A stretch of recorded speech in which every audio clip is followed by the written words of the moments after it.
Waaminifu katika jina la Yesu. Kwa hivyo nachukua nafasi hii kuwakaribisha wote katika ibada ya siku ya leo. Mahali hapa ni mahali ambapo Mungu amekuwa anakutana nasi.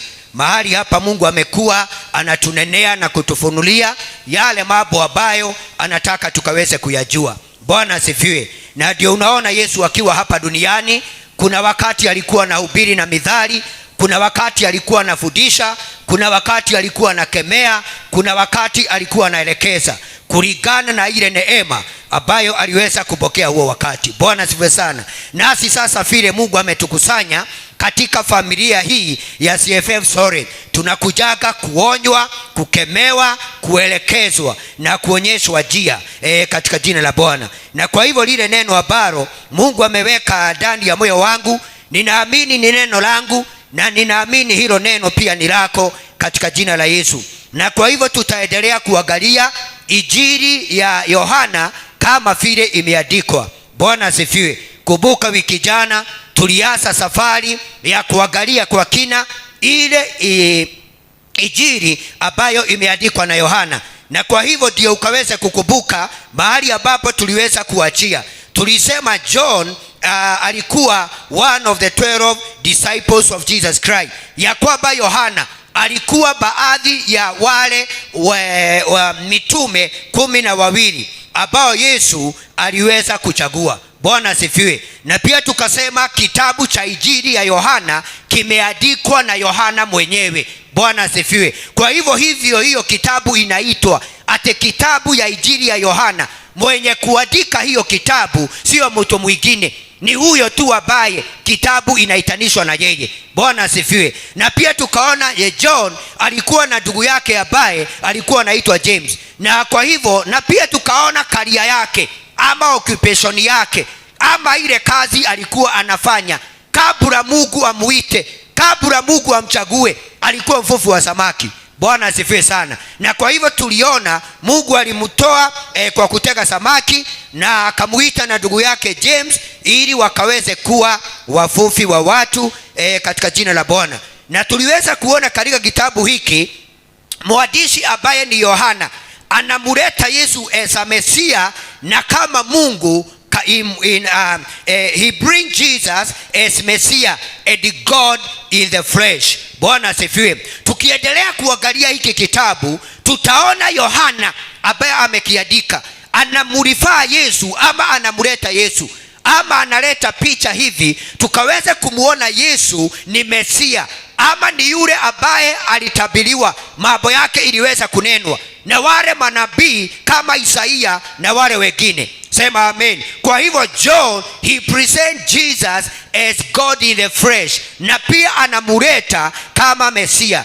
Bwana asifiwe. Na pia tuliweza kujifundisha John present Jesus as a servant.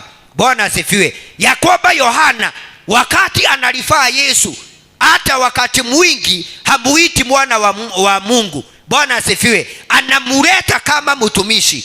Bwana asifiwe. Na kwa hivyo ni ombi yangu ya kwamba hata wewe utakuwa na roho ya kutumika katika jina la Bwana.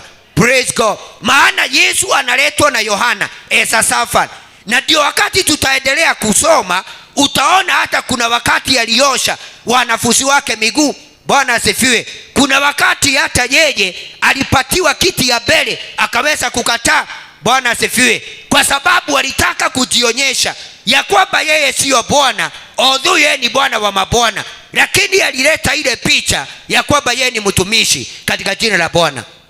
Praise God. Na kwa hivyo ni vizuri wewe ukaweza kujielewa ya kwamba yale mambo unastahili kujifunza katika hii kitabu, unastahili kujiona as a servant. Bwana asifiwe.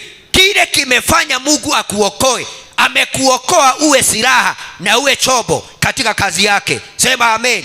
Kwa hivyo mtu yeyote akiokoka anakuwa servant, anafanyika chombo. Hicho chombo kinaaminiwa pastor ili akitengeneze, ili akiude kikaweze kufanya kazi ya heshima na kazi ambayo ni bora katika jina la Bwana. Sema amen. Kwa hivyo salimia mwenzako umwambie umeitwa kuwa mtumishi katika jina la Bwana. Bwana asifiwe. Kwa hivyo kwa kanisa hakuna ile ukubwa. Unaona sasa kuna watu wengine wanakujaga kanisani Mtu anaangalia pengine yako hivi na hivi, anataka heshima fulani. Hiyo kwa Bible hakuna. Bwana asifiwe. Mtu yeyote akiingia ule mlango ni kama sasa vile tunaendaga kwa shule. Mtu hakuwa anaenda na uniform yake. Bwana asifiwe. Ilikuwa sasa ni uniform. Kama ni black and white, although sijui kama kuna hiyo ilifaliwa. Bwana asifiwe. Watu wote walikuwa wanafaa hiyo. Mtoto wa masikini, mtoto wa tajiri, mtoto wa yatima, amen, wote walikuwa wanafaa hiyo. Ndio wanafanana wote katika jina la Bwana. Sema amen. Nasi sasa tukiokoka huwa tunafarishwa hiyo magwanda ama hiyo fasi la kuwa servant in the mighty name of the Lord. Sema amen. Na ndiposa unaona watu ambao tutaona Yesu aliwaita na kuna kitu aliwaambia wakaweze kufanya in the kingdom in the mighty name of the Lord. Sema amen. Ya kwamba kuna wale tutaona aliita akawaambia hivi na hivi, saki kwenda hapo kwa sababu tutafika. Kwa hivyo Yohana he present Jesus in the book of Gospel of John as a servant. This book of John paint a complete picture of who Jesus is. Amen. Na kwa hivyo kitabu hiki cha hii Injili kinaleta Yesu ama kinaleta picha ya Yesu vile alikuwa. Bwana asifiwe. Na Yohana ndiye aliweza kurecord ministry ya Yesu. Wale watu waliponya, ile miujiza alitenda wapi na ni nani alitendea. Bwana asifiwe. Kwa hivyo kitabu hiki cha John, Bwana asifiwe, kimecover the ministry of Jesus Christ wakati alikuwa hapa duniani katika jina la Bwana. Na kwa hivyo ni vizuri hata wewe ukumbuke wakati ile miaka utakaa hapa, Bwana asifiwe, inarekodiwa. Amen. Utapatiana account na ni nini ulifanya in the kingdom of God in the mighty name of the Lord. The book was written for the people for the purpose of giving life. The book of John, hii kitabu iliandikwa kusudi ikapatiane uzima. Bwana asifiwe. Na hapo ndipo tuliweza kuona the seven great I am statement ambazo Yesu aliweza kutangaza. Seven great I am declaration ama seven I am statement of Jesus Christ. Number one, tuliweza kuona alisema I am the bread of life in the book of John 6:35. Yesu mwenyewe alitangaza. Ni Yohana sasa ameandika katika hiyo kitabu, lakini sio Yohana alisema, yeye aliandika kile alisikia Yesu akisema. Sema amen. Maana tuliona katika hiki kitabu ya kwamba Yohana aliitwa akaweze kuwa witness. Sema amen. Hebu salimia mwenzako umwambie wewe ni witness katika jina la Bwana. Hakuna kitu kizuri even in the kingdom of God kama kuwa na mashahidi. Na ndio unaona kuna dini inaitwa ya Jehovah Witness. Na hawa watu hawakuwaki na aibu. Bwana asifiwe. Wanaendaga door to door, wanasimama kando ya barabara na vitabu zao, wanapatia wapita njia, wanakuta watu kwa makazi, wanaenda kwa manyumba. Bwana asifiwe. Wanaenda kwa stage ya mahali watu wanakaa, wanaweza kuwahubiria kwa sababu wao wanajielewa ni mashahidi katika jina la Bwana. Na kwa hivyo ni vizuri na wewe ujue ya kwamba kado na kuokoka umeitwa uwe witness katika jina la Bwana. Praise God. Na kwa hivyo ukisimama mbele za Bwana wakati wa siku ya hukumu, Bwana asifiwe, utaulizwa uliwitness Yesu miaka mingapi ama ulimshuhudia na ni nini iliweza kufanyika katika jina la Bwana. Kwa hivyo akasema I am the bread of life. Yesu alisema yeye ni mkate wa uzima. Na ndio unaona wakati mwingine karibu wanafunzi wake wachanganyikiwe, maana alisema atakaye kula mwili wangu akona uzima wa milele. Bwana asifiwe. Wakafikiria ni huu mwili ambao ni wanyama na damu. Amen. Hawakuelewa kile alimaanisha. Bwana asifiwe. Yeye mwenyewe ni mkate wa uzima. Na muniangalie wakiwa kule jangwani walikuwa sustain na mikate ambayo ilitoka mbinguni, ambayo ni mana. Ilinyesha kila asubuhi, wanaokota pale, alafu kesho yake. But in the New Testament, Bwana asifiwe, Yesu mwenyewe ametoka mbinguni, amejileta kama mkate mwenyewe, watu wa mure wakaweze kuwa na uhai katika jina la Bwana. Praise God. Kwa hivyo this declaration alifanya ndio aondoe any controversy, alifanya ndio akaweze kuondoa any confusion, amen, ambayo watu walikuwa nao. maana walienda kutafuta mikate ya uzima. Amen. Na kwa hivyo akatangaza, he is the bread of life in the mighty name of the Lord. Na kwa hivyo kama uko naye, you have life in you in the name of the Lord. The second statement ambayo ni declaration, alisema I am the light of the world in the book of John 8:25. Na kibia ndio nisirudie sana. John in the book of John 8:25. Yohana 8:25. Yesu alisema I am the light of the world. Nataka niweke msingi ndio tukiendelea usikaweze kupotea. I am the light of the world. Kwa hivyo ni kumaanisha ya kwamba wakati Yesu hayuko mahali kuna giza. Bwana asifiwe. Wakati Yesu amefukiwa mahali kuna giza.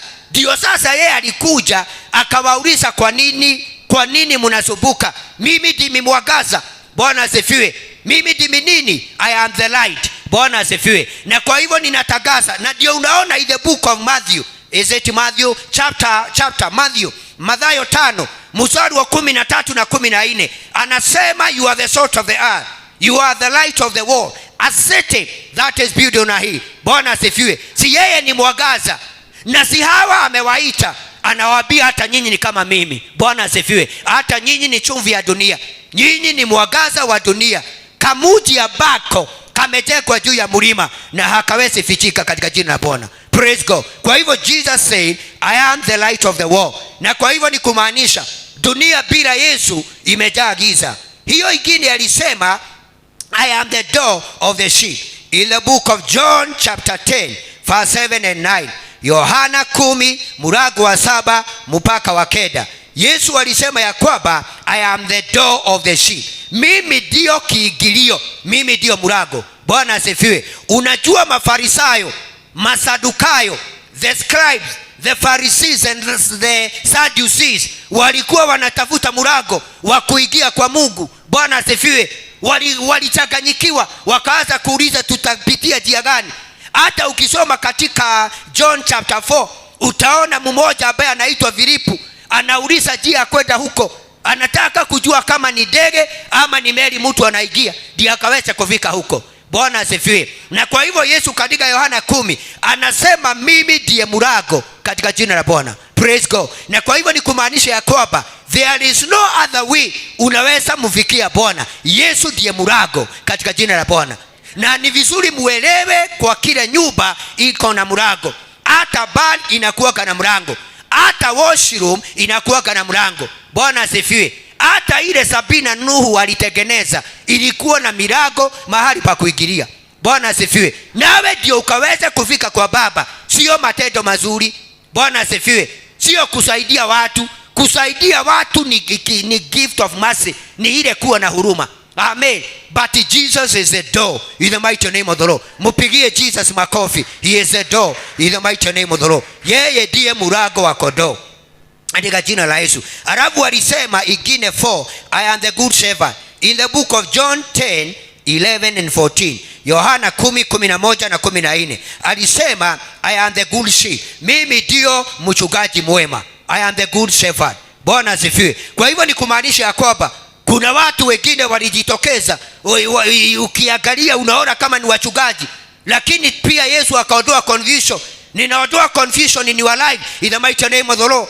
Ninaondoa confusion in your family in the mighty name of the Lord. Bwana asifiwe. Yeye alitangaza yeye ndiye mchungaji mwema katika jina la Bwana. Na ndio tunaona King David katika Zaburi 23 verse 1. Mimi nasoma yangu. Zaburi 23 verse 1. The Lord is my shepherd. The Lord is my shepherd. I cannot be in lack. He leads me bula bula bula. The Lord is my shepherd. Bwana ndiye mchungaji wangu. Bwana asifiwe. Kwa hivyo hata Daudi mwenyewe alitambua Yesu ni mchungaji katika jina la Bwana. Praise God. Kwa hivyo hauko peke yako. You have a shepherd in the mighty name of the Lord. Hauko peke yako ini wajane. Hauko peke yako katika mashida yako. Uko na mchungaji ambaye anasikiza. Sema amen. Una mchungaji ambaye anashughulika. Pigia Bwana makofi in the name of the Lord. Uko na mchungaji ambaye ako na feeling, ana feel hiyo uchungu ambaye unasikia. Kwa hivyo aliondoa mashaka ambayo watu walikuwa nayo, akasema yeye ndiye mchungaji mwema katika jina la Bwana. Hiyo ingine and the resurrection and the life. Amen. Alitangaza ya kwamba yeye ndiye ufufuo na yeye ndiye uzima. Bwana asifiwe. Na kwa hivyo nikawaambia on Sunday, hakuna haja ya kusimama hapa unasema naitwa fulani wa fulani na mimi ninangojea uzima wa milele. Salimia mwenzako mwambie uzima wa milele uko nao katika jina la Yesu. You have the life. Uko na uzima wa milele ndani yako, maana umebeba Yesu. Kile tunangojea ni ile harusi ambayo kanisa la Mungu kila mahali duniani litakusanywa, tutakuwa na fellowship moja. Hiyo harusi tutafanya kwa hewa. Bwana asifiwe. Praise God. But we have, amen, life in us because Jesus lives in us. And so tukiendelea tutaona hayo vizuri in the name of the Lord. I am the way, the truth and the life. John 14 and verse 6. Yesu anatangaza yeye ndiye njia, yeye ndiye ukweli na yeye ndiye uzima. Bwana asifiwe. Anasema yeye ndiye uzima. He is the life. Yeye ndiye njia. Bwana asifiwe. Kwa hivyo hakuna njia nyingine ambayo inaweza kukuelekeza kwa Baba. Yesu mwenyewe ndiye njia katika jina la Bwana. Bwana asifiwe. Na kwa hivyo wale mumepotea, salimia mwenzako mwambie njia ako ndani yako in the mighty name of the Lord. Wewe umeshawaiona mama akitafuta funguo na iko kwa mkono, ama anatafuta pesa na siko tu kwa one of the pocket ya zile maguu amefaa? Ni conviction. Na ondoa hiyo conviction in your life in the mighty name of the Lord. Jesus is the way, na hakuna njia nyingine. Na kwa hivyo ukiwa na yeye haustahili kupotea, haustahili kuchanganyikiwa. Bwana asifiwe. Inua mkono wako, say the spirit of confusion is not my portion. Jesus is the way, the truth and the life. Hiyo ingine anasema ya kwamba I am the true vine. In the book of John chapter 15 verse 1 and 5. Yohana 15 mstari wa kwanza na ule wa 5. Anatangaza ya kwamba yeye ndiye mzabibu wa kweli. Kwa hivyo kuna mizabibu ingine. Na ukisoma verse 2 inasema ya kwamba we are the branches. Sisi ni matawi. Amen. Verse 1 Yesu anasema ya kwamba I am the true vine and my father is a gardener. Mkulima ni nani? Ni Baba. Amen. My father is the gardener of this vine. Amen. Na sisi ambao tumeokoka, sisi ambao ni believers, sio matawi, ni branches. Branches ni hizo matawi huwa zinatoka kwa mti. Bwana asifiwe. Na kwa hivyo unaona tunatoa uhai kutoka wapi? Kwa ule mzabibu. Na kwa hivyo ni vizuri uangalie usikuwe disconnected from the vine katika jina la Bwana. Salimia mwenzako mwambie remain connected in the vine in the mighty name of the Lord. Amen. Katika jina la Bwana. Kwa hivyo hayo tuliweza kuyaona na Bwana akaweza kutubariki in the mighty name of the Lord. Na kwa hivyo tuliona this book of John, it contains an account of the ministry of Jesus Christ. Ya kwamba injili ya kitabu hiki cha Yohana, kile kiko ndani, it contains the ministry of Jesus Christ. Kwa hivyo ukataka kujua Yesu alianza ministry namna gani, ni akina nani alichagua, ni miujiza gani alifanya na akafanya wapi, Yohana ameandika vizuri katika jina la Bwana. Bwana asifiwe. Na kwa hivyo kitabu hiki ni kizuri tukiendelea kusoma katika jina la Bwana. Ni tulifika verse 4 ma 5. Niwekee verse 4. John chapter 1 and verse 4.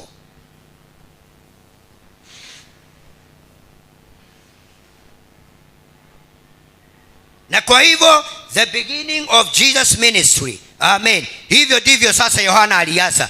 Amen. Ndani yake ndimo ulikuweko uzima, na huo uzima ulikuwa ni nuru ya watu. Bwana asifiwe. Na kwa hivyo Yohana akiandika mambo ya Yesu alisema nuru. Bwana asifiwe. Ndani yake ndimo ulikuwa uzima. Kwa hivyo minus yeye hakuna uzima, ni kifo. Bwana asifiwe. Uzima ulikuwa umefichwa ndani ya Yesu.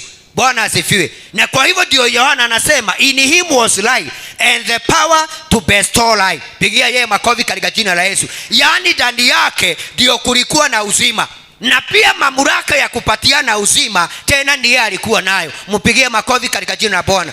Na diposa wale watu wote ambao aliita aliwapatia uzima, maana ako na uzima katika jina la Bwana. na mtu anapatianaga ile kitu ambaye ako nayo. Sema amen. Kwa hivyo yeye ako na uzima, anaita watu, anawapatia nini? Anawapatia uzima.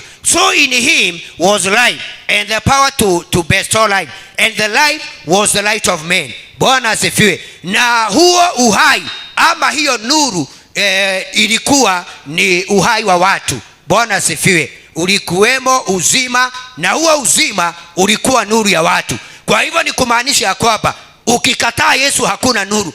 Wewe utakuwa kipofu, mama ambaye anatembea. Utakuwa mama kipofu ambaye tukikuangalia tunaona uko sawa, lakini spiritual pande ile ingine umekataa mwangaza. Bwana asifiwe. Kwa hivyo sasa kile kinaweza fanyika ni kushikwa mkono. Unashikwa mkono, unafukishwa barabara, unashikwa mkono, unaambiwa hii ndio kijiko ukaweze kukula chakula. Ninakuondolea spirit of blindness in your life in the mighty name of the Lord. Maana wewe umepokea Yesu, na yeye ndiye ako na huo uzima, na wale aliwaita aliwapatia uzima katika jina la Yesu. Verse 5. Na kwa hivyo nuru hung'aa gizani, nalo giza halikuishinda. Bwana asifiwe. The light shines in the darkness. Ya kwamba nuru inang'aa kwa giza.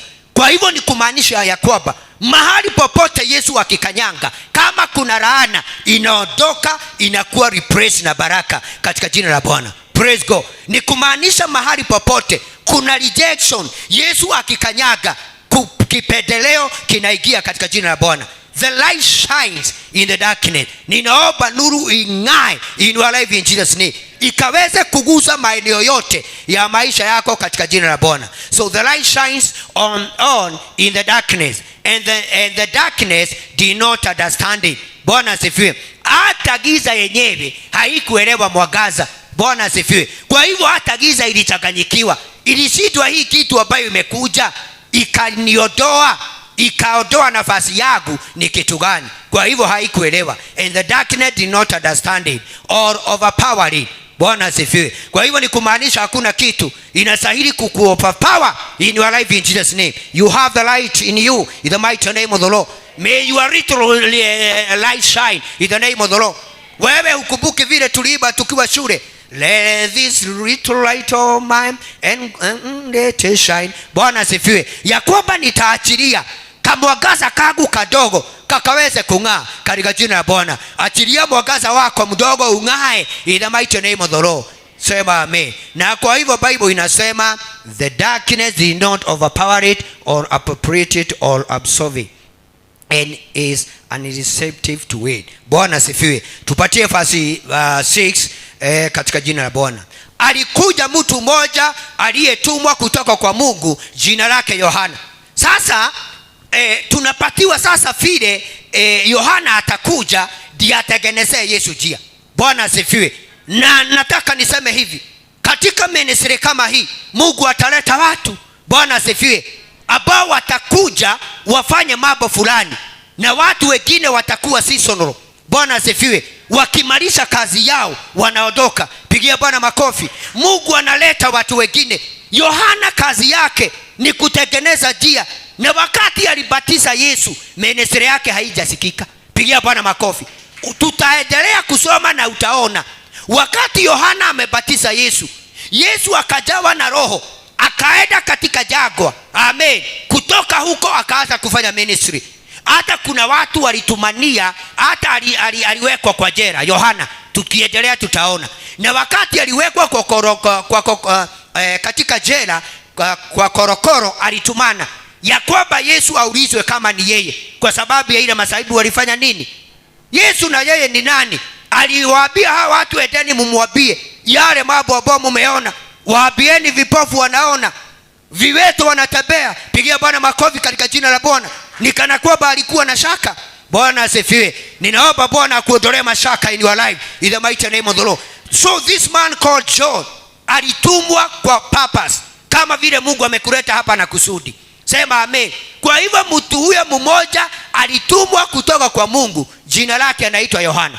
Bwana asifiwe. Hakuna mtu ambaye anaweza kuja hapa kama hajatumwa. Pigia Bwana makofi. Na kwa hivyo kama umetumwa, ni vizuri kuuliza ndatumugeke atia. Bwana asifiwe. Wewe wakati ulikuwa ukiwa mdogo ukitumwa kwa jirani, ulikuwa unagogagoga, unasema nimetumwa niombe chumvi. Nimetumwa nifanye nini? Niombe chumvi, ama nisaidiwe na miti ya kiberiti, ama nisaidiwe na majani, ama na kijiko, ama na nyundo, ama mambo mengine. Bwana asifiwe sana. Na hii kwa hivyo hata Yohana alitumwa afanye kazi fulani, na ni Mungu alimtuma. Verse 7. Na kwa hivyo alikuja kama shahidi apate kushuhudia hiyo nuru. Bwana asifiwe. Kwa hivyo John hakuwa ameitwa ahubiri. Bwana asifiwe. Hakuitwa aponye watu. Sema aliitwa awe witness. Na kwa hivyo ni vizuri kuuliza Mungu, ini warai niye gaiwaje tileje kiate, ulinipeleka kwa Pastorikana nikaweza kufanya namna gani? Kazi yangu Mungu ni gani? Jukumu langu Mungu ni gani? Ulinituma Bwana nishikilie mchungaji mahali gani? Bwana asifiwe. Maana Mungu hakukuleta hapa. Hata ile maua inakuaga kwa kaburi, watu wakiona machozi huwa inaenda. Bwana asifiwe. Kila kitu inakuaga na kazi yake. Bwana asifiwe. Na kwa hivyo ni vizuri kujiuliza, wewe uko hapa kufanya namna gani? Bwana asifiwe. Uliza mwenzako, what are you doing here? Kuna kitu iko kwa nyumba yako na haina maana. Hakuna.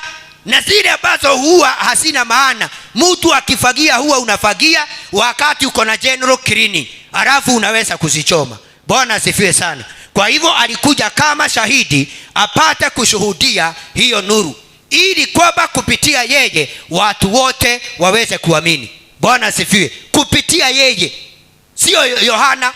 Amen. Praise God. This man came as a witness to testify about the light. Anatestify kuhusu nini?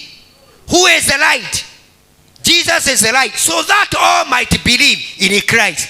Bwana asifiwe. Kwa hivyo sio wamwamini yeye, ni waamini nuru ambaye ni Yesu Kristo. Through him. Lakini nani anatumika? Through him. Yeye ndiye channel. Yeye ndiye ule mfereji ambao unatoa maji ya Nairobi kule Dakaini, inapitia Gataga na Thika na Githurai, inatufikia huku Saika, katika jina la Bwana. Praise God. Kwa hivyo yeye alitumika asimame as a witness. Bwana asifiwe. Na ndio ukisoma Bible katika Matendo ya Mitume mlango wa 1 mstari wa 5 na wa 8, Bible inasema, and when he come, the Holy Spirit of God, you shall have power, and you will be my witness. Mtakuwa mashahidi wa nani? Wangu. Bwana asifiwe. Kwa hivyo ni kuangalia sana in your life kama unafanya kazi ya shahidi katika jina la Yesu. Na kazi ya witness ni kutoa ushuhuda, kusema hiyo mambo inaongelewa ni yakoe. Yesu anaokoa. Anaokoa. Kwanza mimi ameniokoa. Yesu huwa anainua masikini kutoka mafubini, anamuinua, anamuketisha na wafalme. Pigia Bwana makofi. Unasema mimi ni witness. Amen. Nikiokoka sikuwa na kitu, ameniinua, amenipadisha, na hivi ndivyo amefanya. Yani unasimama unakuwa witness in the name of the Lord. Ninatangaza ya kwamba you will not die, you will be a witness of the goodness of God in the mighty name of the Lord. Ndio unaona Daudi anasema ya kwamba sitakufa. Anasema mimi kile nitafanya ni kuishi, nitaishi ili nitangaze wema wa Bwana katika jina la Bwana. So this man came as a witness to testify about the light, ili ashuhudie nuru, so that all might believe in Christ, ili wote wakaweza kumwamini Kristo ambaye alikuwa ni mwangaza. Bwana asifiwe. Kwa hivyo ni vizuri uelewe, wewe kuokoka sio bahati. Bwana asifiwe. Mungu sio mtu alikosa wa kuokoa. Hata kwenu si mko wengi. Kwa nini Mungu alikupika? Amen. Wewe huweze jiuliza, kwa nini mahali unaishi ni wewe umeokoka na huyo ndugu mwingine? Bwana asifiwe. Kuna sababu katika jina la Bwana. Praise God. Uko pale uwe witness in the mighty name of the Lord. Nipe verse 8. Yeye mwenyewe hakuwa ile nuru, bali alikuja kuishuhudia hiyo nuru. Bwana asifiwe. John was not the light. Yeye hakuwa nuru, but he came to testify about the light. Kwa hivyo anaweka wazi kabisa, anasema yeye mwenyewe hakuwa hiyo nuru, bali alikuja kuishuhudia hiyo nuru. Bwana asifiwe. Alikuja aishuhudie, asimame mbele ya watu, aseme huyu ndiye alitabiriwa ya kwamba ataokoa dunia. Bwana asifiwe. Huyu ndiye alinenwa mambo yake na Isaia ya kwamba kwetu mtoto atazaliwa. Amen. And the government will be on his shoulder and his kingdom will have no end.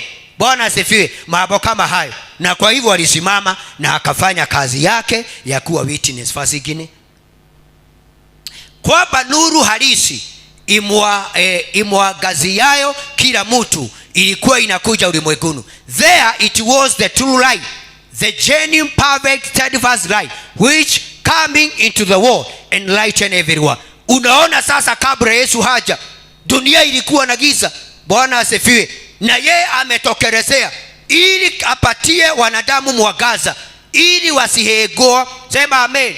Ili wasipotee katika jina la Bwana. Pokea mwangaza katika jina la Bwana. Praise God. Na ndio Mungu alimwambia Daudi ya kwamba katika nyumba yako hakutakosa mtu wa kushika taa katika jina la Bwana. Praise God. Kwa hivyo wewe haustahili kupotea.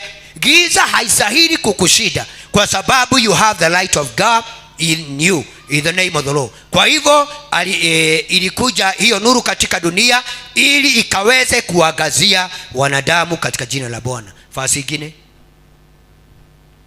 huyo neno alikuwepo ulimwenguni, na igawa ulimwengu uliumbwa kwa yeye, haukumtambua. Sasa Yohana anaongea mambo ambayo imefichika. Wacha tusome ya Kiswahili. He Christ was in the world. Bwana asifiwe. Na hii inamaanisha kwamba Yesu haja kuja duniani wakati malaika ametokea mbele akamwambia sijui utapata mimba ya Holy Spirit. Bwana asifiwe.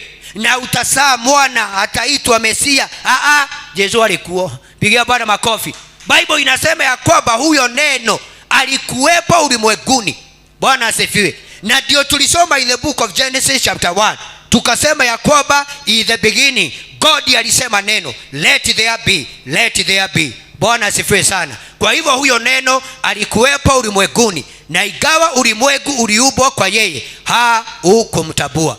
In Christ was the world, and through him the world was made through him. The world did not recognize him. Bwana asifiwe. Ulimwengu ni sisi. Abia mwenzako, ulimwengu ni sisi. Kwa hivyo ulimwengu sio milima, ulimwengu sio vijirima, ulimwengu sio nature. Ulimwengu ni walimwengu, na walimwengu ni sisi. Bwana asifiwe. Na ndio tukiendelea kusoma utaona in verse 12. Hebu tuende hiyo verse nyingine ndio tufike hapo. Alikuja kwa walio wake, lakini hawakumpokea. Bwana asifiwe. Na kwa hivyo tunamuona Yesu ni mtumishi na ako na ugona. Na ndio ukisoma in the book of Revelation anasema ya kwamba nimesimama mlangoni nikubisha. Nafanya nini? Ukinifungulia nitafanya nini? Nitaingia nikaweza kukula na wewe. Na kwa hivyo tunamuona ya kwamba amevaa mavazi ya kuwa mtumishi. Hajileti kama boss ama mkubwa. Bwana asifiwe. Hajileti kama master. Amen. Anafanya mambo na roho ya utumishi. Kwa hivyo alikuja kwa walio wake. Bible ikisema alikuja kwa walio wake, the Bible is talking about the Jews. Historia kidogo Amos. Bwana asifiwe. Maana Yesu initially alikuwa anakuja kwa akina nani? Sisi ni akina nani Amos? Gentile. Sisi ni watu wa mataifa. Amen. Sisi by the way hatukuwa tuokoke. Amen. Tukezi yetu ilikuwa imemalizwa. Bwana asifiwe. Kuna wale Yesu alikuwa anakuja kwao, the Jews, the nation of Israel. Bwana asifiwe. Lakini Bible inasema ya kwamba alikuja kwa walio wake, lakini hawa hakumpokea. Amen. He came to that which was his own, that which belonged to him, his world, his creation, his possession, and those who were his own people, the Jewish, hata imesema the Jewish nation, did not receive and welcome him. Hiyo taifa la Israeli liliweza kufunga milango yake, liliweza kumfukia. Na ndio unaona analia. Yohana anafunuliwa in Revelation ya kwamba nimesimama mlangoni na bisha, kwa nini mnakataa niingie? Bwana asifiwe. Walifunga milango, hawakumfungulia na hawakuweza kuingia. Hakuweza kuingia kwa sababu hawakumpokea na hawakufungua milango yao katika jina la Bwana. Kwa hivyo ni vizuri kila wakati in your life unamfungulia Mungu milango in your life in Jesus name. Sema amen. Unamfungulia milango ya mali yako ili ikifika ni wakati wa kutoa. Bwana asifiwe. Unaambia Mungu hata hii yote ni wewe umefanya nini? Umenipatia katika jina la Bwana. Ikifika ni wakati wa wewe kutoa mwili wako ukaweze kuwa dhabihu, unamwambia hata huu mwili ni wa kuisha, ni wewe umenipatia, na utoa kama dhabihu iliyo hai. Bwana asifiwe. Nisalimieni katika jina la Bwana. Kwa hivyo alikuja kwa walio wake, lakini hawakumpokea. Na kwa hivyo tunaona Yesu akona tabia, he does not force himself. Yeye hajiforce kwa watu. Nipatie fasi nyingine. Na kwa hivyo bali wote waliompokea aliwapa uwezo wa kufanyika watoto wa Mungu. Bwana asifiwe. But all those who received him, he gave them ability, he gave them light and privilege to become the children of God. Wale wote ambao walimpokea, kwa hivyo walikuwa watu wa Mungu. Hebu nisalimieni kanisa. Na ni vizuri hata mkiwa kule ije mnaelewa. Mtu asiende kukwambia ati unatuita watu wa Mungu. Amen. Kuna watu wa Mungu na kuna nini? Kuna watoto wa Mungu. Watu wote ni wa Mungu, lakini hawajafanyika nini? Mtu anafanyikaga mtoto akizaliwa kwa familia. Mtu mwingine hawezi toka na huko aase kuita baba yako daddy na mama. Amen. Hata kama atakuwa adopted, pengine akiwa mdogo kabisa. Bwana asifiwe. Nisalimie hivi katika jina la Bwana. Kwa hivyo alikuja kwa walio wake wakamkataa, lakini wale ambao walimpokea aliwapa authority na privilege, wakafanyika watoto wake. To those who believe and adhere to trust and rely on his name. Kwa wale ambao waliamua kumtegemea na kumfanya msaada wao katika jina la Bwana. Verse 13. Na kwa hivyo hao ndio waliosaliwa kwa damu, wala sio kwa mapenzi ya mwili. Bwana asifiwe. Hao ndio waliozaliwa sio kwa damu wala kwa mapenzi ya mwili. Bwana asifiwe. Na kwa hivyo hii ni ajabu. Hii ndio tunasemaga nilizaliwa mara ya pili. Uliza mwenzako kama umezaliwa mara ya pili. Na ndio unaona Yesu anatoa conviction kwa Nikodema. Anamwambia lazima uzaliwe mara ya pili. Yani Nikodema anamuuliza Yesu, what do you mean? Is it possible? Can it work? Amen. Mimi sasa nirudi katika tumbo ya mama yangu nisaliwe nikiwa mzee hivi? Yesu akamwambia hapana, mimi naongea mambo ya rohoni, wewe uko katika mwili. Bwana asifiwe. Akamwambia simaanishe namna hiyo, na maanisha kuzaliwa kiroho katika jina la Bwana. Kwa hivyo wale ambao walimpokea aliwapatia ability na uwezo, wakafanyika watoto wake. Sema amen. Ambao hawakuzaliwa kwa mapenzi ya mtu. Bwana asifiwe. Inasemekana hivyo kwa sababu ukienda kule kwa wazungu sio kama sisi. Wazungu huwa wanapanga mambo yao. Hata watu wakiona kule wanakubaliana watapata watoto wangapi. Bwana asifiwe. Sio kama sasa sisi wa Afrika. Maana sisi wa Afrika tuko na utamaduni wetu. Sawa sawa. Lakini wale unasikiaga akisalimiana, akiulizwa ako na watoto wangapi, anasema niko na wata na pusi moja na mbwa mo. Hata zile vitabu tunasomaga unaonaga introduction anasema hata mnyama anahesabu. Bwana asifiwe sana. Bible inasema hawakuzaliwa kwa damu wala kwa mapenzi ya mwili. Bwana asifiwe. Kwa hivyo wewe kuokoka, Bwana asifiwe, sio mtu alitaka uokoke. Ilikuwa ni mapenzi ya Mungu akuokoe katika jina la Bwana. Akuondoe katika ulimwengu huu ambao umechanganyikiwa, ambao umejaa matigiziko na mambo mengi katika jina la Bwana. Praise God. Kwa hivyo hawakuzaliwa kwa damu wala kwa mapenzi ya mwili au kwa mapenzi ya mtu, bali kwa mapenzi ya Mungu. Who are born not of blood, natural conception, nor of the will of the flesh, physical impulse, nor of the will of man, that of a natural father, but of God, that is a divine and supernatural birth. They are born of God, spiritually transformed, renewed and sanctified. Bwana asifiwe. Yani wametakasika, wamegeuzwa mawazo yao. Na ndio Bible inasema in the book of Corinthians ya kwamba whoever is in Christ, he is a new creation. Hebu nipatie 1 Corinthians chapter 5 verse 17. I think I'm correct. 1 Corinthians chapter 5 and verse 17. Amen. ya kwamba wale ambao waliokoka, Bwana asifiwe, wameshageuzwa, Bwana asifiwe, na kila kitu kimekuwa kipya. In the mighty name of the Lord. Niwekee hiyo, everything has become new. If anyone is in Christ, yes, I got it now. If anyone is in Christ, he is a new creation. Yeyote akiwa ndani ya Kristo, Bwana asifiwe, he is a new creature. Whoever, awe Myahudi, awe mwizi, ama awe nani, Bwana asifiwe. Na ndio watakatifu nisalimieni katika jina la Bwana. Hausahili kujaji mtu vile ulikuwa unamuona. Ate mwizi anaokoka hapa, tunajua tulionyeshwa kwa TV akikibizwa, ndugu anaenda anaokoka, unaona hata sasa anakuwa sawa. Alafu tukija kanisani unasema angalia yule mwizi, hata unamsuspect. Aliokoka, alibadilishwa. Pigia Bwana makofi in Jesus name. Bible inasema mtu yeyote akiwa ndani ya Yesu Kristo, he is a new creature. Bwana asifiwe. Yeye ni kiumbe kipya. Mambo yote ya kale yamepita, and everything has become new in the mighty name of the Lord. Na ngojea hiyo fasi ni ya muhimu, in the mighty name of the Lord. Therefore if anyone is in Christ, that is grafted and joined. Niangalieni kanisa katika jina la Yesu. Kwetu Murang'a tunafanyaga grafting ya mikodofia. Bwana asifiwe. Kuna hizi avocado zinaitwa hash. Ukienda kwetu, hata kwa shamba yangu nyumbani nimepanda. Bwana asifiwe. Na kile huwa kinafanyika, unatafuta sasa hiyo hash ile sasa ambayo ni hiyo. Sawa sawa. Alafu kama kuna ile ingine yako umepanda kwa shamba yako na inazaaga ile ya zamani, unakata huku kote kwa matawi. Na kama ni dogo kama hii, unakata hapa juu. Unachukua ile hashi ya kweli, unaweka wapi? Alafu unafuga vizuri. Inaponya hiyo kidonda na alafu inashikana. Sasa ikiendelea kukua, utasema ni ile ya zamani, italeta hash, maana it has been grafted in the mighty name of the Lord. And that's what Jesus did in our lives in the name of the Lord. Hatukuwa tuokolewe, we were grafted spiritually in the mighty name of the Lord.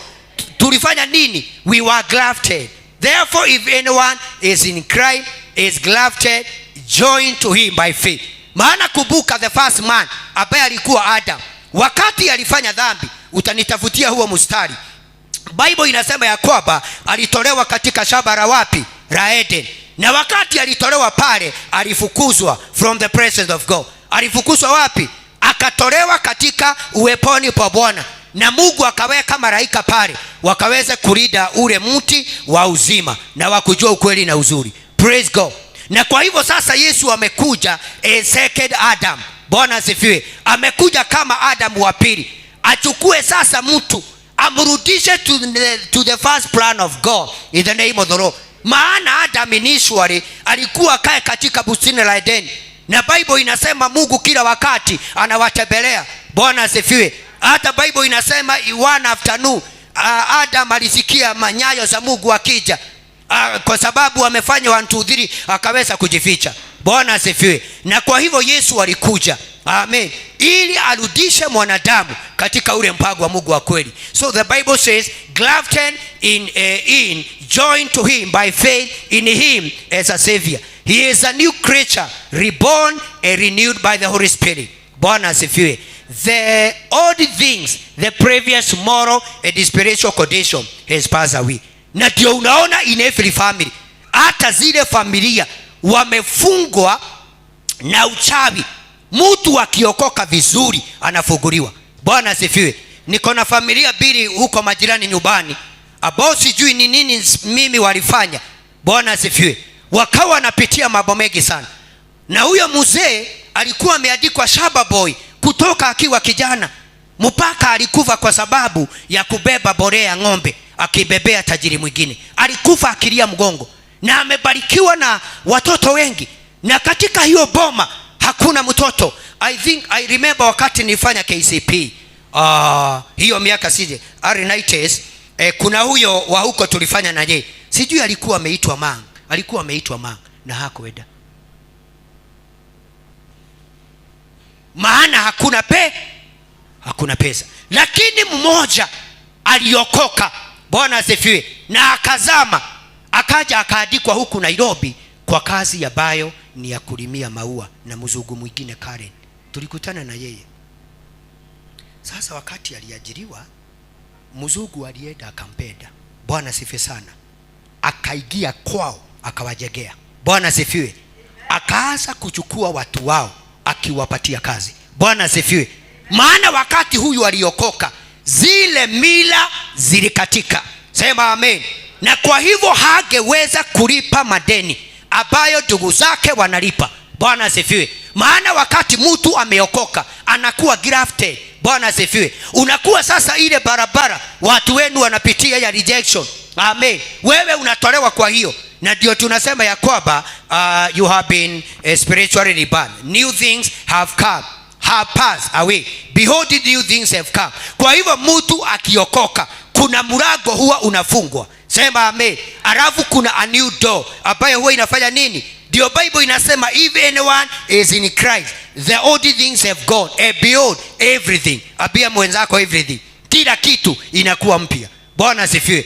Kwa hivyo kuna hiyo kutarajia mambo mapya in your life in the name of Jesus. Tupatiwe mstari mwingine. Turudi katika Injili ya Yohana ambayo tunaangalia katika jina la Bwana. Wale ambao mmeingia, tunaangalia Injili ya Yohana kama vile imeandikwa. Hao alifanyika neno alifanyika mwili akakaa miongoni mwetu. Sasa Yohana anaongea kuhusu Yesu, anamuita neno. Tumeona the 7 I ams declaration ama statements za Yesu akisema I am the bread of life. Bwana asifiwe sana. Na kwa hivyo sasa anasema neno alifanyika mwili. Ni hivyo sasa Mary alikuja, ama Gabrieli alikuja kwa Mary akamwasalimia na zile salamu, akamwambia utapata mimba ya Holy Spirit. Amen. Na utazaa mtoto.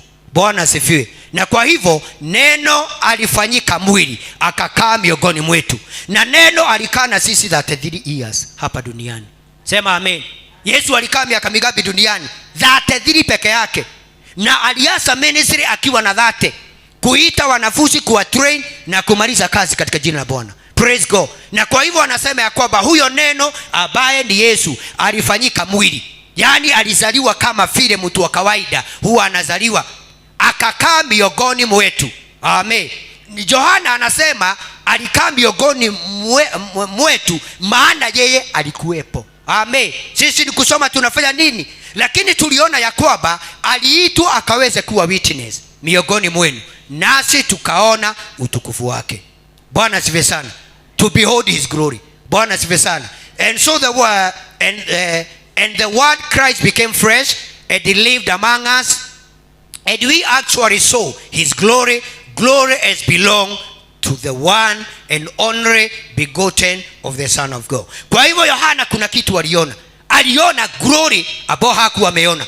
Hiyo ni kumaanisha mtu akiokoka na watu waone hakika umeokoka katika jina la Bwana. There is a certain glory tunastahili tuone in your life. Sema amen. Na ndio unaona hata Musa wakati alipanda mlimani, ukisoma Exodus, wakati alishuka ilibidi achukue kifuniko afunike uso wake, maana amejaa glory. Amen. Na ile glory ni uwepo wa Bwana. Ulikuwa unafanya nini? Ulikuwa unawachoma. Bwana asifiwe. Kwa hivyo Yohana anasema ya kwamba tuliona utukufu wake, utukufu kama wa mwana pekee atokaye kwa Baba, amejaa neema na kweli. Pigia Bwana makofi. Anaandika kile anaona, anasema huyu sio kama watu wengine, amejaa neema na amejaa ukweli katika jina la Bwana. Na kwa sababu amejaa neema na ukweli, ndio unaona aliingia mahali watu wengine hawangeingia. Alienda kwa Zakayo na yeye ni kajo, amenyang'anya watu. Alimwagiwa mafuta na yule mama ambaye alikuwa kahaba, mpaka hawa wakalalamika, mpaka maraya anamuosha na nywele yake. Kwani Yesu mnakuaga na huyu? Akamwambia hapana, wachaneni na huyu mama. Bwana asifiwe. Praise God. Kwa hivyo yeye aliingiana na watu wote na alihudumia watu wote, kwa sababu tuliona alikuja na roho ya utumishi. So the Bible says, tusome ya Kisugu, and the word Christ became flesh and lived among us, and we actually saw his glory. Glory as belonged to the one and only begotten Son of Father, the Son who is truly unique, the only one of his kind, who is full of grace and truth, absolutely free of deception. Kwa hivyo ndani yake hakukuwa na uongo. Bwana asifiwe sana. Hapa nikiuliza yule hada daganya, mkono juu. kama unajua hauja, hata sio wiki hii, kutoka jana haujaongea uongo pande hii. Ndirauga atirire Mary Muthoni yule hajaongea uongo, na hapa na kwa ibaji na huku mbele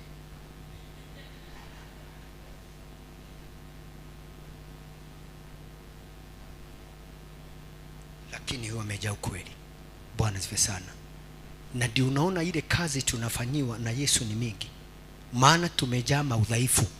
Bwana asifiwe sana. Praise God. Tupatie verse 15. Na kwa hivyo Yohana alishuhudia habari zake, akapiga kelele akisema. Kwa hivyo alipiga kelele, na kwa hivyo tumeona mission yake. He came to introduce Jesus. Bwana asifiwe. Na kwa hivyo wakati alimuona, Bible inasema he testified repeatedly. Kwa hivyo sio siku moja, sio wiki moja, repeatedly alifanya hivyo akirudia about him, and he has cried out, testify officially for the record with fidelity and relevance. Bwana asifiwe. Kwa hivyo alilia kwa sauti na akaweza kupiga kelele akisema, huyu ndiye yule niliyewaambia kwamba yeye ajaye baada yangu ni mkuu kuliko mimi, kwa kuwa alikuweko kabla yangu. Kwa hivyo tumeona kazi ya John the Baptist. Sasa ana introduce Yesu. Amen. He is doing the introduction. Ni kama sasa vile tunaendaga mikutano ya familia, kama kwetu sasa anytime tukiwa na mikutano, my father ananiambiaga, pastor Muhujia, do the introduction. Hata tukienda kwa Muhiriga, hata nikienda ile uko yetu, mimi sio chairman, lakini hata kama ni moja ameaga, chairman yule alikuja hapa anione, ni mimi huwa sasa nashokia gadho na hiyo sasa kuongea. Kwa hivyo sasa alifanya introduction, akasema huyu ndiye. Amen. Na huyu ndiye niliyemwambia habari yake. Bwana asifiwe. Na wewe umeitwa uwe witness. Umeleta wagapi? Uliza mwenzako, umeleta wagapi? Umeleta wagapi in the kingdom of God? From the time you God say, umeleta wagapi? Kwa hivyo yeye akashuhudia, sio yeye yule ambaye alinena mambo yake ni huyo ambaye ni Yesu. Ajaye baada yangu ni mkuu kuliko mimi, na kwa kuwa alikuweko kabla yangu. Unaona sasa vile anamrifa, anasema he was before me. Kwa hivyo Yohana anasema hivi, hatutoshani na yeye. Amen. Before I was born he was, because in the beginning there was word, and the word was with God, and the word was God. Bwana asifiwe. Na kwa hivyo sasa yeye alikuwepo kutoka mwanzo, lakini mimi ni kuzaliwa nimezaliwa. Verse 16. Na kwa hivyo kutokana na ukamilifu wake sisi sote tumepokea neema juu ya neema. For out of his fullness, the superabundance of his grace and truth, we have all received grace upon grace. Bwana asifiwe. Kutokana na ukamilifu wake sote tumepokea neema. Na ndio ukisoma in the book of 1 Corinthians chapter 12 and verse 12, and also if you read in the book of Romans chapter 12, amen, utaona ya kwamba alipatia watu neema kulingana na kipimo fulani. Bwana asifiwe. Kama hapa hakuna mtu hana neema, hata wewe unafikiria huna, unakuaga nayo. Bwana asifiwe. Ni vile haijadhihirika. Amen. Uko nayo. Amen. Praise God. Amepatia watu wote neema kutokana na ukamilifu wake sisi zote. Abia jirani yako, sisi zote. Bible inasema sisi sote tumepokea neema na pia juu ya ingine. But that is spiritual blessing upon spiritual blessing. Favor upon favor. Gift heaped. Na ndio ni vizuri wakati mwingine ukiomba usiobage kama mtu ambaye haelewi. Bwana asifiwe. Ati una shida ukisema Bwana naomba nikubariki, abia mwenzako umekubarika. Kwani unataka ukubarike mara ngapi? Bwana asifiwe. The Bible says we have been received spiritual blessing upon spiritual blessing, favor upon favor, gift heaped up upon gift. Bwana asifiwe. Kipawa abacho kiko heaped, kimeenda juu, hata sielewi hii. Neema juu ya neema. May God help us in Jesus name. Sasa mimi nikiuliza, wewe umepatiwa nini? Unaona sasa Yohana akiongea mambo ya Yesu, anasema sasa yeye ile kazi amekuja kufanya, na anasema ya kwamba atawapatia watu wote neema. Bwana sifiwe. Na ndio unaona hakuna mtu aligusa Yesu. Hata yule mama alifuja damu alisema, if only I touch the hem of his garment, hata sio aniobe, sio mkono, sitaki mkono. Amen. Niguse tu. Pido na nini? I behold. Praise God. Akiingia kwa Zakayo amwambia mambo mengi, ameenda tu akule. Wakiendelea, presence inafanya kazi. Anamwambia Yesu, na kuongea ukweli, wale nimenyaganya na maita maigana nitawarudisha 4 times. Bwana sifiwe. Maana presence imeingia. Bwana sifiwe. Na kwa hivyo ni maombi yangu katika jina la Bwana, ujue ni neema gani ambayo uko nayo. What are you doing in this world? Unafanya nini? Niliwaambia hapa on Wednesday that he is coming. Utaona vile tutakuwa tumezeeka hapa. Nilisikia Mrs. Pastor akisema amekataa kuzeeka by fire by thunder. Hata sikatai. But kuna mambo tunaita fact. Kuna mambo tunaita nini? Ambaye huwezi badilisha. Kwa hivyo kutokana na ukamilifu wake, sisi sote tumepokea neema juu ya ingine. Sasa ni vizuri sasa, kama Bible imesema namna hiyo, sasa wewe jiachilie, uulize Mungu, umenipatia neema gani? Na hiyo neema ukiitabua, ifanyishe kazi katika jina la Bwana. Twende fasi hiyo ingine, naona time yangu imeisha. Kwa kuwa sheria ilitolewa kwa mkono wa Musa, lakini neema na kweli imekuja kupitia kwa Yesu. Bwana sifiwe. Unaona, ndio Bible inasema ya kwamba Yesu alikuja ezeke Adam. Maana yule Adamu wa kwanza alifanya dhambi na akafukuzwa. Na kwa hivyo kutoka wakati wa Musa ni sheria ilikuwa inafanya kazi.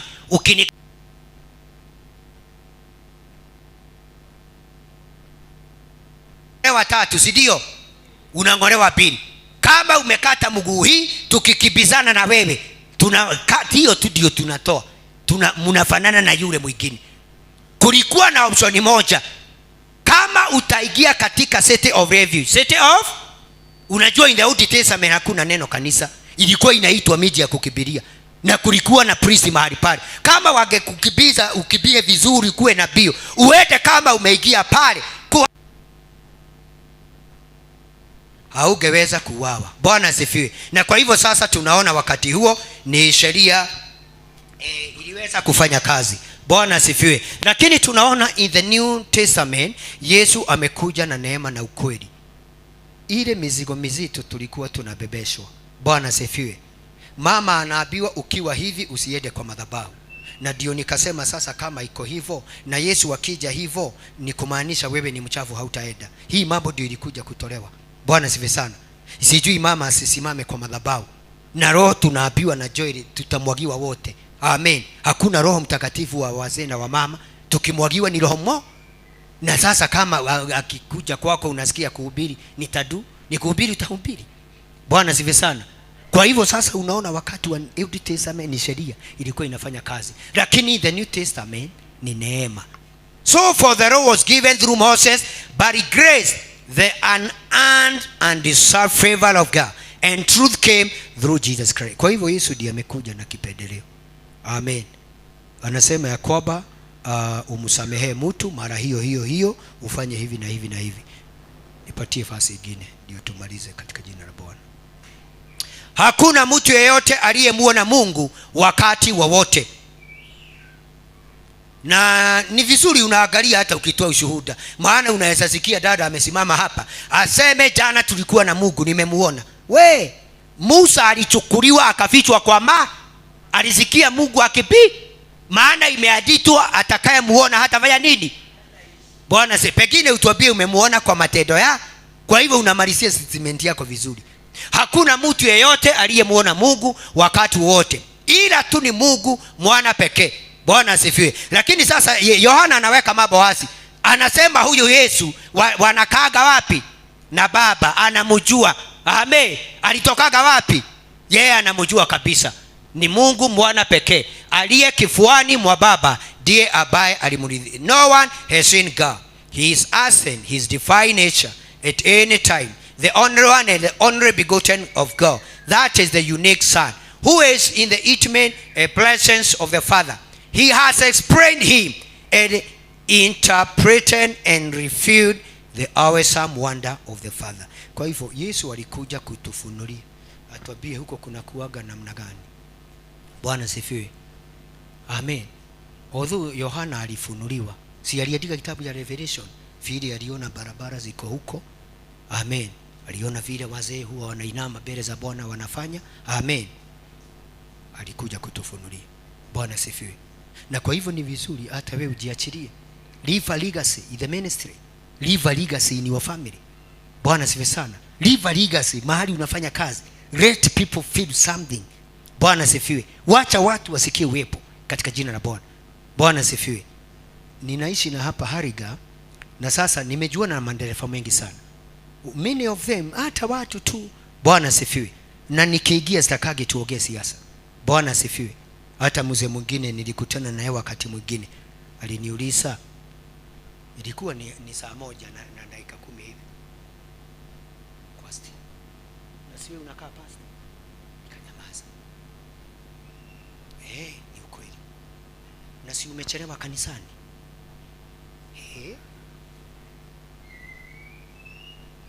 Nikacheka. Akaniambia kama mimi ni wa kwaya na ninaona nimechelewa. Nikaona kama ni malaika amesimama kwa barabara. Bwana, kama mimi ni wa kwaya na nimechelewa, siwe ni pastor. Bwana siwe sana. Aliniangalia tu. Bwana siwe sana. Mungu kuna kitu huwa anapatia watu wake. Ndio Paulo anasema alisema barua yetu ni nini? Najua ukienda kuuliza kazi mahali ni barua uandikiwe na pastor. Aseme I know blah blah blah. He is a good lady. He is faithful. She can do 1 2 3. May God help us in Jesus name. Tupatie verse 19 tumalize na ufuge Bible yako katika jina la Bwana.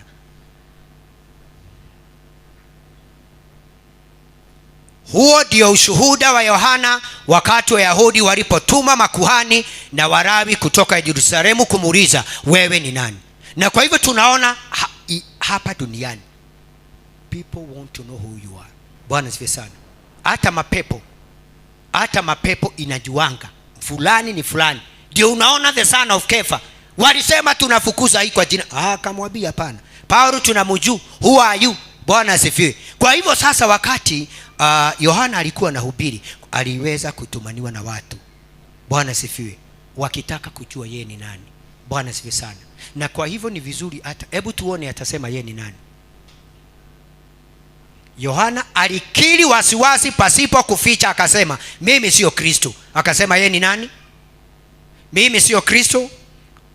Wakamuuliza wewe ni nani basi? Je, wewe ni Elia? Yeye akajibu hapana, mimi siye. Je, wewe ni yule nabii? Akajibu hapana. Alafu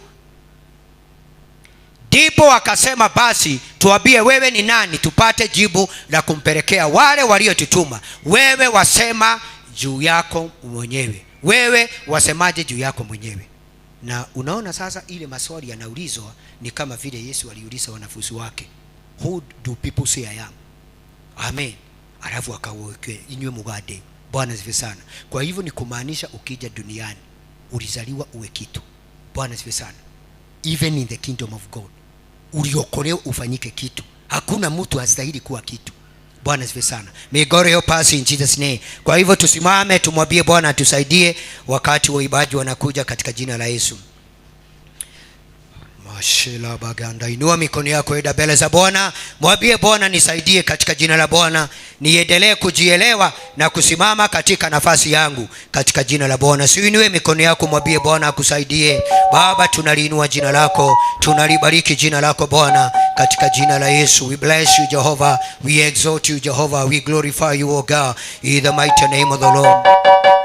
Hakuna